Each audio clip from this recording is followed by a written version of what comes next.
As conclusões da reunião da Fed.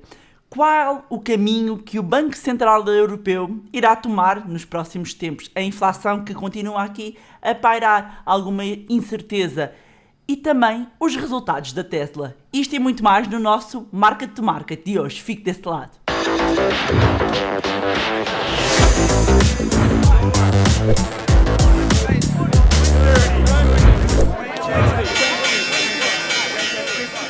Olá, seja muito bem-vindo, seja muito bem-vindo ao Market to Market desta semana, o programa semanal onde falamos e analisamos a atualidade económica e financeira e como sempre tenho comigo os meus dois parceiros aqui de painel, começando por apresentar Pedro Lino. Olá Pedro Lino, boa tarde. Olá, Bárbara, boa tarde, tudo bem? Boa tarde a todos E, que nos veem. e também connosco temos Filipe Garcia. Olá Filipe. Olá, boa tarde. Tudo bem? Vamos a isto. Vamos a isto, e esta semana, meus senhores, temos muitas coisas a acontecer. Ontem tivemos o final, digamos, as conclusões saídas da reunião da Reserva Federal Norte-Americana. E Pedro, que conclusões são estas? O mercado andava aqui perclitante, meio ansioso com aquilo que poderia sair desta reunião. Vamos começar por explicar, então, o que é que conclusões saíram e o que é que podemos esperar do que foi dito.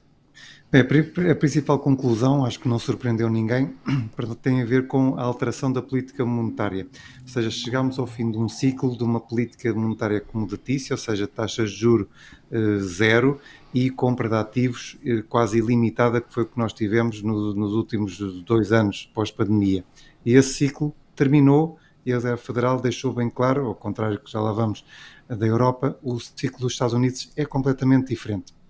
O que assustou ontem a meio da sessão, os mercados foi quando na conferência de imprensa, porque esta decisão já era esperada, os mercados até reagiram um bocadinho em alta, mas a meio da conferência de imprensa, Jerome Powell não descartou que numa das reuniões que pudesse subir meio ponto percentual em vez de 0,25, que é o que os analistas estimavam e o consenso do mercado. Para além disso, também não descartou subir as taxas de juros em todas as reuniões que iremos ter durante este ano, ou seja, ainda faltam 7. Se pensarmos que em dezembro estávamos à espera de 3 subidas de taxas de juros e que no início do ano o mercado começou a incorporar a 4ª taxa de juros, ora, quando não se descarta poder subir 7 vezes, ou seja, pelo menos 1,75%, já é um impacto substancial. Eu acho que houve uma reação inicial ontem, mas também eu acho que o que Jerome Powell quis foi não descartar nada em cima da mesa. Eu duvido, sinceramente, que a Reserva Federal possa subir mais do que 0,75 ou 1 no limite as taxas de juros, porque temos vindo a falar que a economia está muito mais endividada do que está, e o que existe aqui é uma tentativa de ancorar as expectativas de inflação. O que estás a mostrar neste momento são as expectativas do mercado para a subida das taxas de juros, ou para a evolução das taxas de juros até 2025. E a Reserva Federal está neste momento a 0,25, é o objetivo, e existe um consenso mais ou menos alargado que até 2024 as taxas vão estar entre 2% a 2,5%. Mas 2024, ou seja, faltam 2 anos. O que a Reserva Federal ontem disse, ou o que o Jerome Powell não descartou, é que este ano pudesse ir até 1,75%, que é algo que o mercado apenas espera em fim de 2023. Como digo, eu acho que o objetivo dele era mais tentar ancorar as expectativas da inflação e não descartar nada, porque não se sabe se há algum fator extra ou não. Mas esta subida do balanço que tivemos nos últimos anos, esse também vai ser colocado um ponto final e também, no fundo, Jerome Powell disse que a compra de ativos irá cessar após a primeira subida da taxa de juros, que será provavelmente a partir de março. Mas cessar a compra de títulos não quer dizer que o balanço se deixe de expandir, porque eles vão continuar a reinvestir os rendimentos e as taxas de juros. Por isso, há de se expandir a uma taxa menor. Agora, também é natural que existe aqui uma tentativa de normalização, a sinalização ao mercado que o balanço irá ser reduzido na medida do possível. E quando olhamos aqui para este gráfico, é só para explicar aqui o que é que estamos a ver em concreto neste gráfico.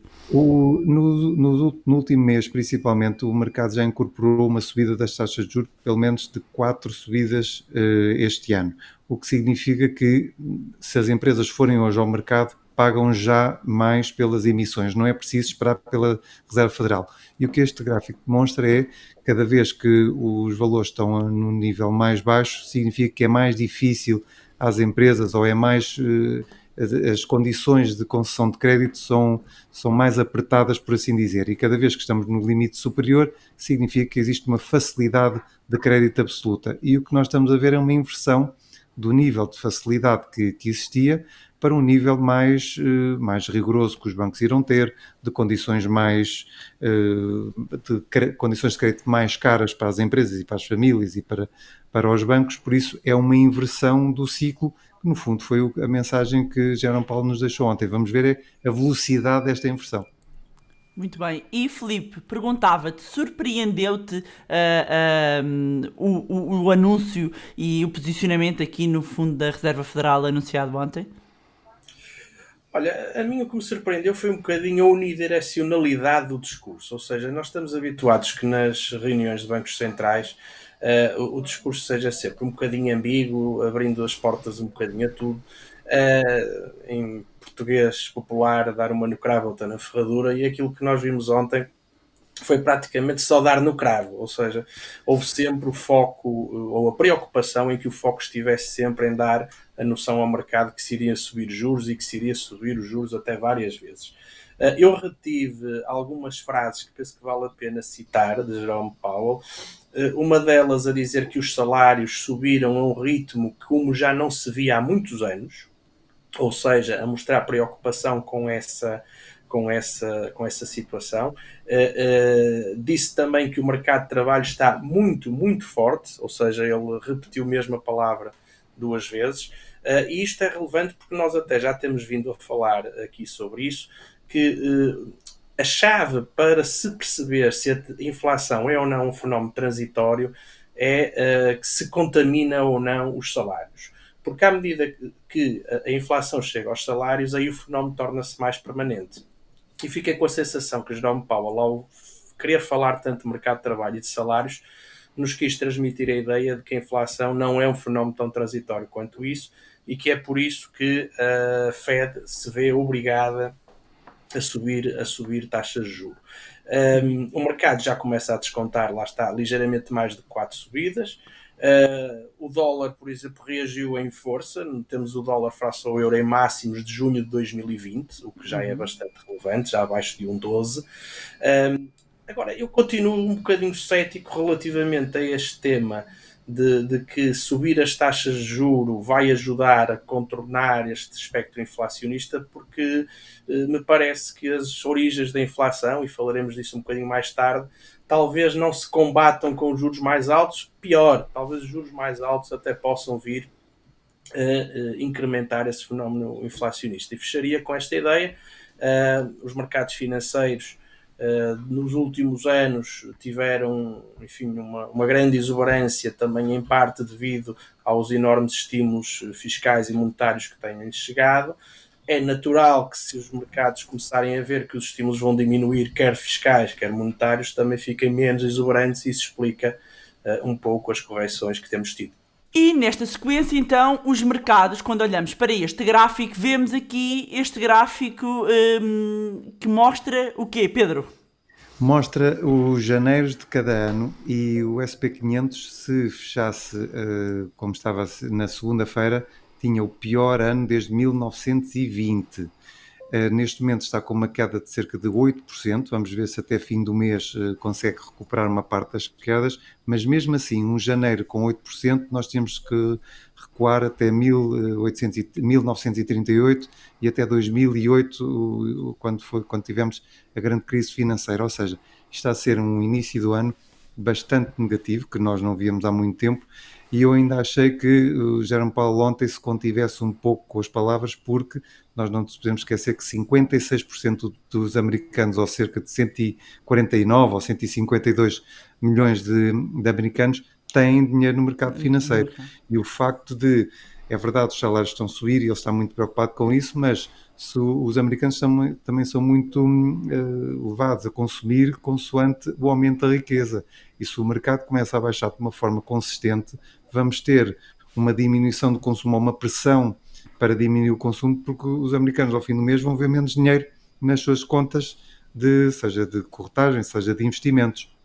Por Muito isso, bem. por isso temos aqui esta pressão adicional sobre os mercados, mas ainda temos mais 3 dias ou 2 dias até fim do mês. E isto é nos Estados Unidos. Se nós passarmos aqui para o velho continente, Filipe, que sinais nos têm sido dados por parte do BCE? Bom, até agora os sinais que têm sido dados, sobretudo pelo Presidente do BCE, é de que não há uma grande vontade, para não dizer nenhuma, de subir taxas de juros. Também é verdade que em dezembro, na reunião de dezembro, se notou finalmente uma divisão mais forte entre os membros do Conselho de Governadores, no sentido em que já há um conjunto de membros que está preocupado com a taxa de inflação alta.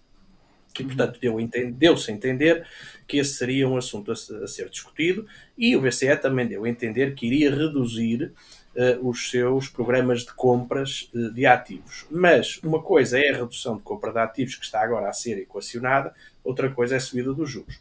E aquilo que vemos até agora é que não há qualquer perspectiva de subida de juros este ano. Se nós olharmos para as taxas Euribor, aquilo que verificamos é que elas ainda estão amplamente negativas, muito perto de menos 0,5%, e olhando para os contratos futuros, só em meados de 2023 é que se espera que as taxas de juros Euribor a 3 meses cheguem a 0%, o que quer dizer que o ritmo de ajustamento monetário deste lado do Atlântico é muito diferente daquilo que está a acontecer ou que vai acontecer nos Estados Unidos.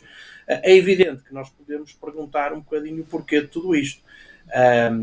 E eu penso que a explicação mais lógica é que, apesar do mandato do BCE se focar bastante na inflação, de uma forma, pelo menos de maneira formal, creio que o principal mandato do BCE é mesmo a manutenção da zona euro e a manutenção de boas condições económicas e a manutenção até de credibilidade do próprio Banco Central.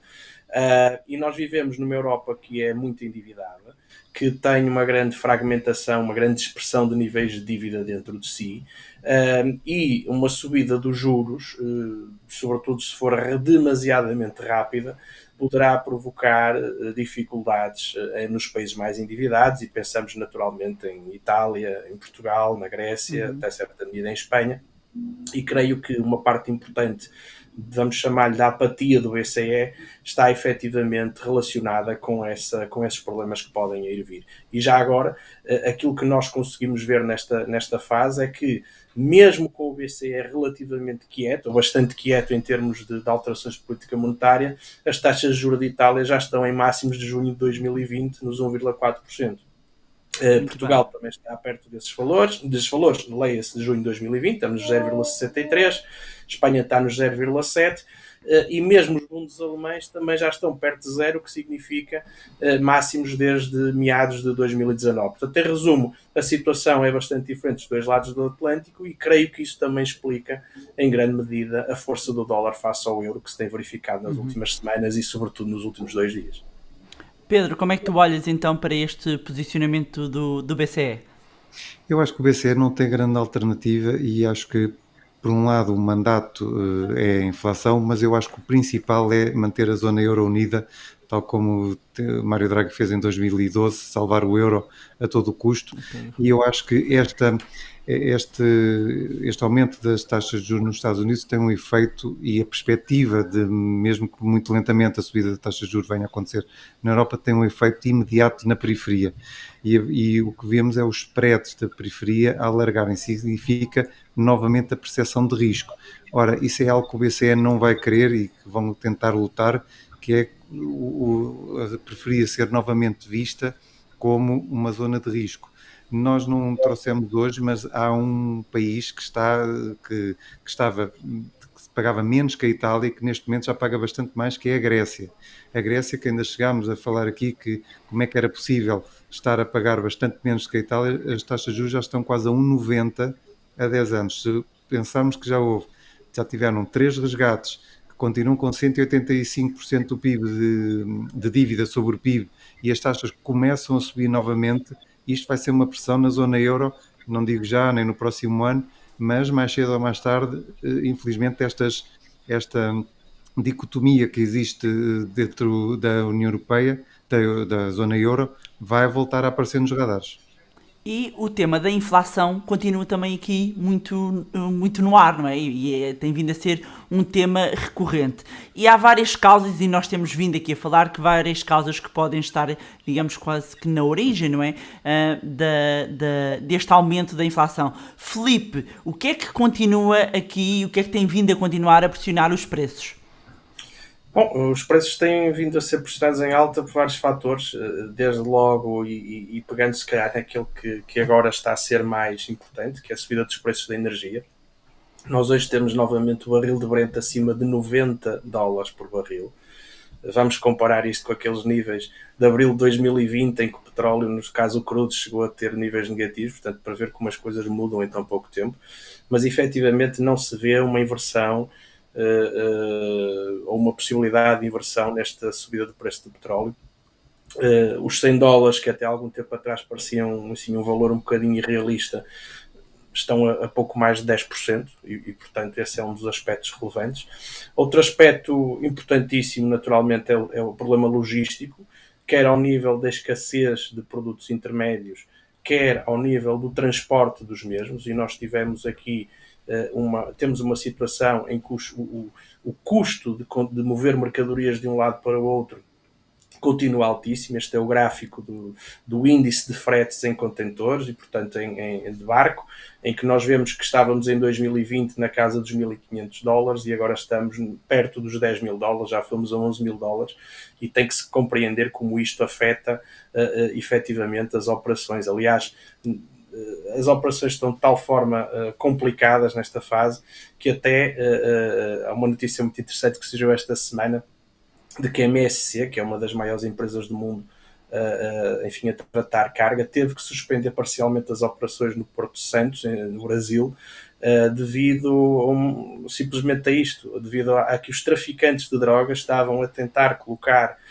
carga ilícita, estupefacientes nos contentores, porque também eles estão com problema em expedir a sua mercadoria para os Estados Unidos, da América do Norte e para a Europa.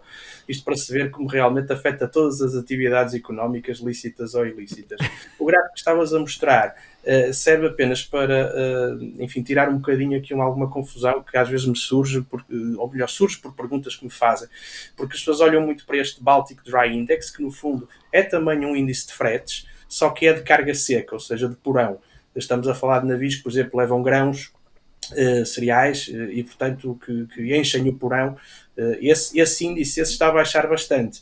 O que está a subir outros contentores, o que mostra que o problema nem é tanto, não tem só a ver com os barcos, tem a ver com a logística que acontece, com todo o processo logístico, nomeadamente ao nível dos portos. É muito mais complexo desalfandegar e descarregar contentores do que carga seca. Isto mostra que é efetivamente um problema logístico.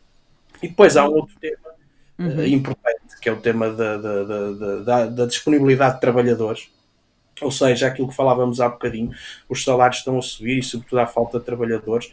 Aquilo que nós vemos é que, por exemplo, nos Estados Unidos, apesar da taxa de desemprego estar a baixar e já estar muito perto dos níveis pré-pandémicos, a taxa de participação, ou seja, as pessoas que querem mesmo trabalhar, está muito abaixo desses níveis pré-pandémicos. Isto é uma questão mais conjuntural, que tem a ver com a pandemia, com as pessoas que receberam muito dinheiro do Estado, com pessoas que têm medo ainda de trabalhar, que têm que cuidar da família, que originou o chamado Big Quit, em que as pessoas, por terem recebido muito dinheiro, por estarem a ganhar dinheiro em bolsa e nas criptomoedas, isto é mesmo assim, não é um fenómeno marginal, decidiram ficar em casa e não ir trabalhar.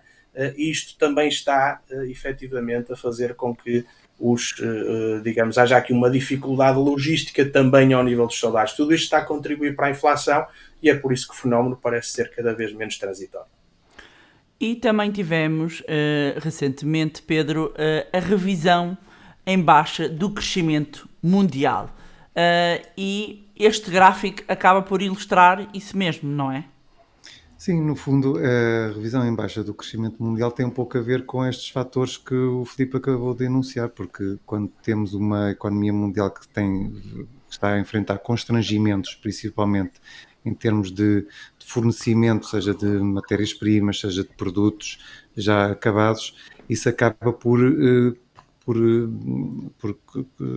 tornar pelos consumidores ficarem condicionados à existência ou não de determinados produtos, pelas economias conseguirem ou não produzir. Nós vemos mais recentemente que muitas fábricas em Portugal e no estrangeiro, pelo efeito do aumento da pandemia, estão a ficar com metade da sua capacidade de produção, estão a enfrentar alguns não, sérios constrangimentos, e isso parece que não tem um efeito no output final, e o que nós vimos é uma revisão em baixa que tem a ver também com, no fundo, um abrandamento em 2022, uma ligeira recuperação em 2023, mas mesmo assim não compensa este abrandamento que nós vamos ter agora, e provavelmente este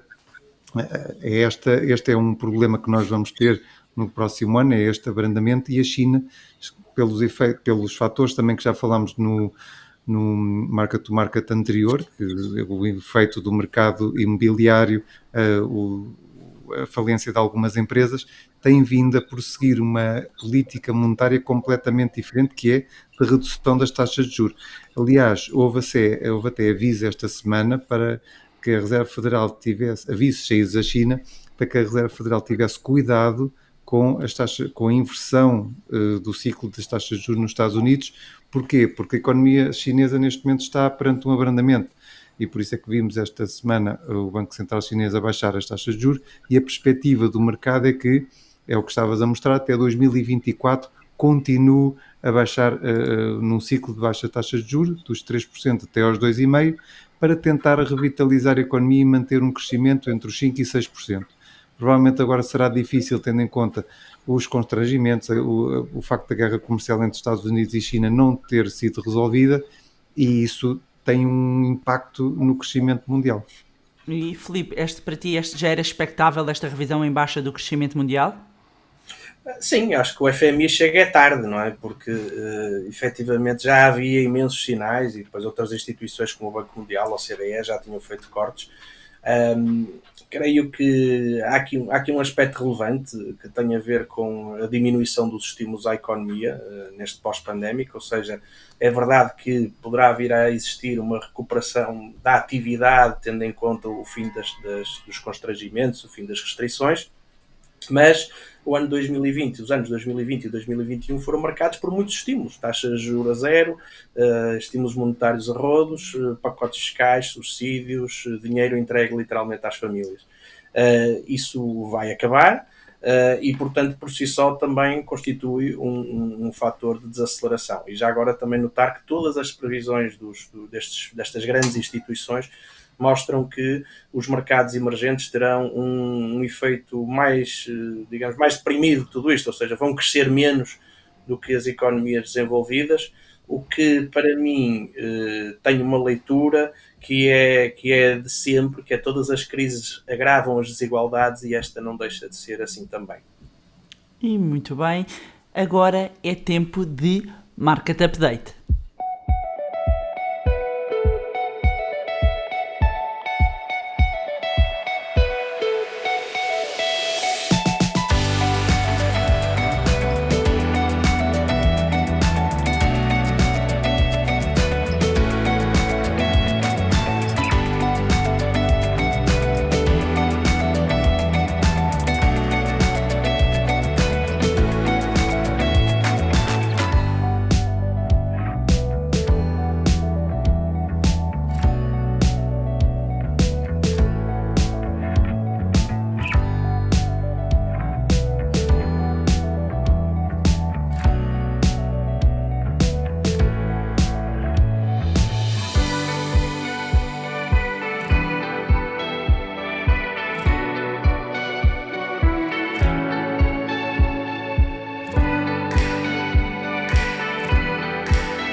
em destaque esta semana, Pedro, temos Tesla, não é? Resultados da Tesla. É E verdade. que resultados, o que é que saíram destes resultados? Bem, os resultados foram bastante acima das previsões, esperava-se cerca de 2,52 dólares por ação, perdão, foi 2,52 quando se esperava 2,36, o que significa que foi quase 10% acima do que se esperava. No entanto, as ações estão a cair cerca de 5%. E porquê? Porque a Tesla é a última vítima do que falámos há pouco, as cadeias de disrupção e a falta de chips, que também já falámos no programa. E ao ter estes constrangimentos no fornecimento de chips, significa que a sua produção no futuro também vai estar de alguma forma constrangida e as fábricas não conseguem otimizar, nem conseguem produzir na sua capacidade máxima.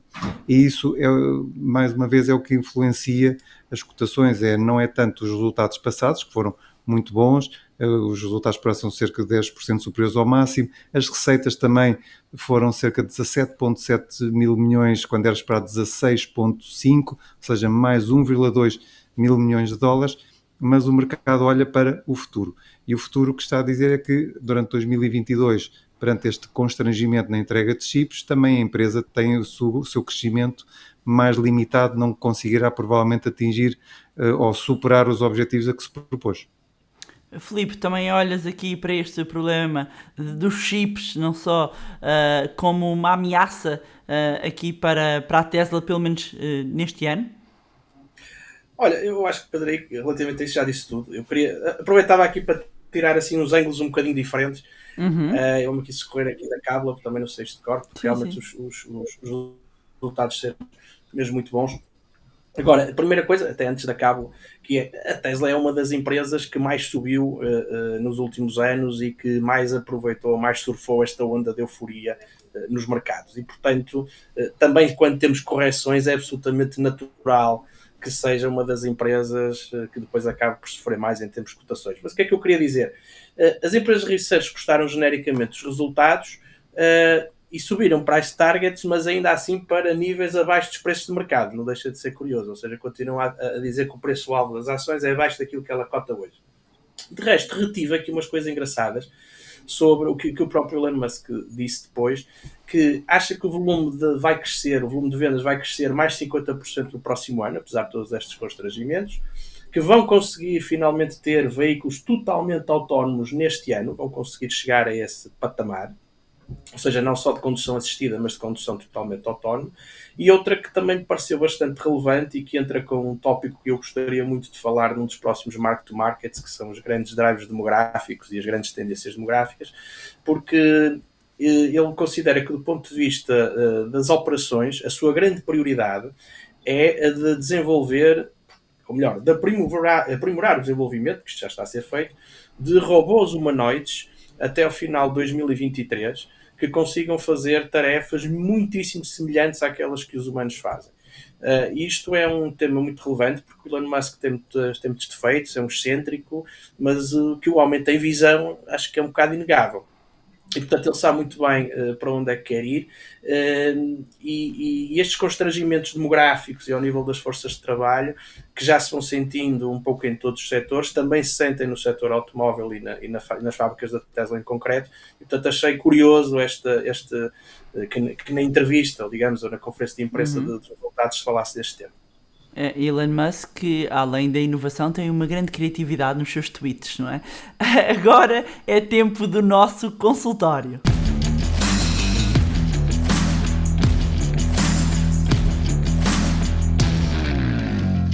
E como sempre já sabe que pode deixar a sua questão no link que vai encontrar aqui na descrição. Tem um link, preencha o formulário, deixe a sua questão para nós respondermos aqui no nosso espaço do consultório. E vamos começar então pela primeira pergunta que nos chega do Rui Andrade. E o Rui Andrade pergunta: esta tensão entre Rússia e Ucrânia pode levar a um colapso dos mercados capitais? E estes crashes na bolsa também estão associados a isso?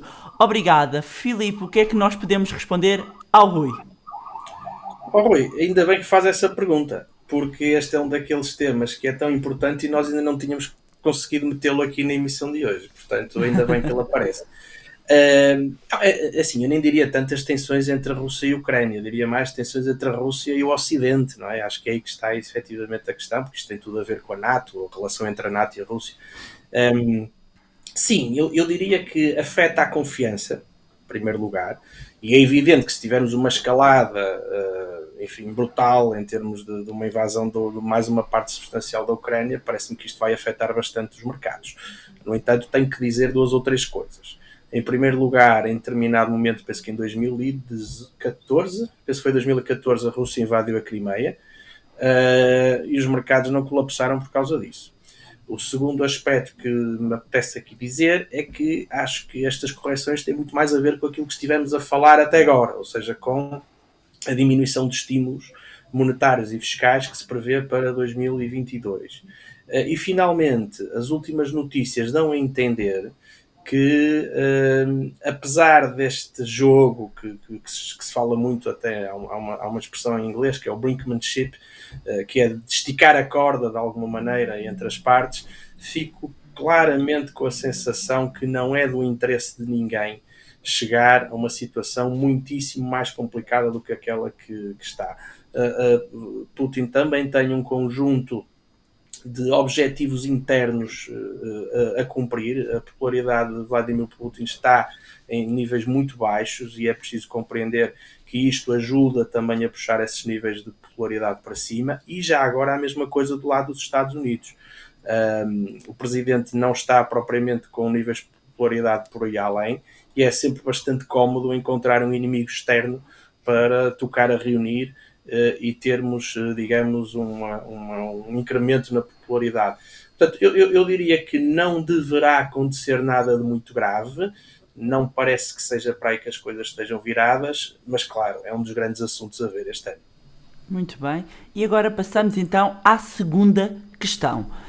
Chega-nos do Miguel Matos. O mercado está a reajustar do pós-Covid e as tecnológicas estão a cair. Temos uma bolha .com? Pergunta o Miguel. Pedro, o que é que temos a dizer ao Miguel? Eu acho que temos uma situação que não é bem igual à bolha.com, porque na altura nós tínhamos, quer as grandes capitalizações, quer as pequenas, todas sofreram quedas enormes porque houve um reajustado de expectativas, porque depois do ano 2000 as empresas deixaram de investir em software, porque se lembram havia também a questão do bug do ano 2000 e o surgimento da internet, e tudo era desculpa para criar negócios. Houve também alguma exuberância e um puxar pelas valorizações das empresas tecnológicas, pelos fatores que falámos, muito dinheiro em circulação.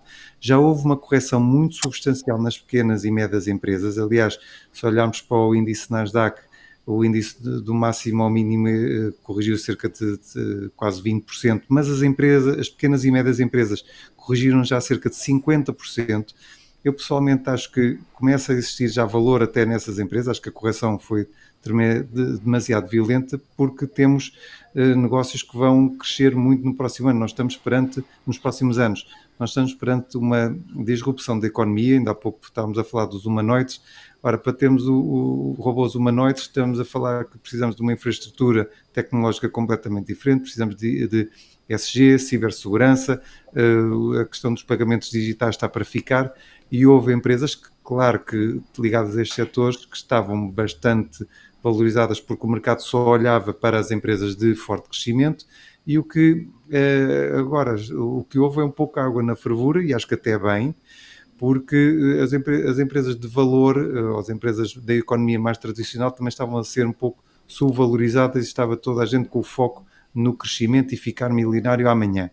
E eu acho que esta até é uma correção saudável, que irá permitir, provavelmente nos próximos meses, também consolidar e depois podermos atingir níveis mais altos a partir daqui. Vejo que ainda há muita liquidez disponível. Os bancos centrais não vão simplesmente tirar o tapete. Mesmo a questão da Reserva Federal subir as taxas de juros é uma questão de reajustar as expectativas. Não vão tirar o tapete porque na Europa temos problemas políticos, nos Estados Unidos também temos as eleições este ano, e uma queda da Bolsa até outubro, ou setembro, outubro, não interessa a ninguém, especialmente aos democratas. Muito bem, e já sabem que podem então enviar as questões, meus senhores. Hoje ficámos aqui com muitos temas, passámos aqui em muitos temas, muitos outros ficariam aqui, poderiam aqui caber.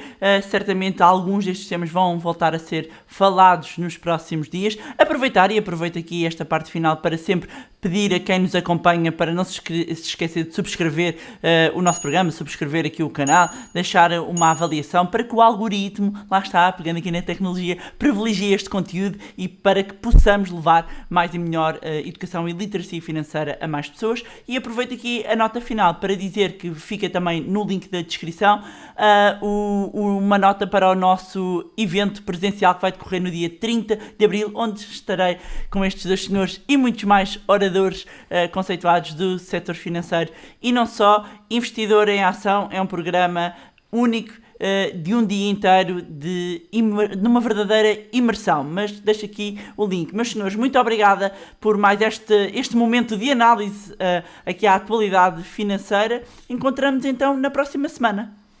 Obrigado, boa tarde, Deus. Obrigado, boa tarde a todos, até para a semana. Até para a semana.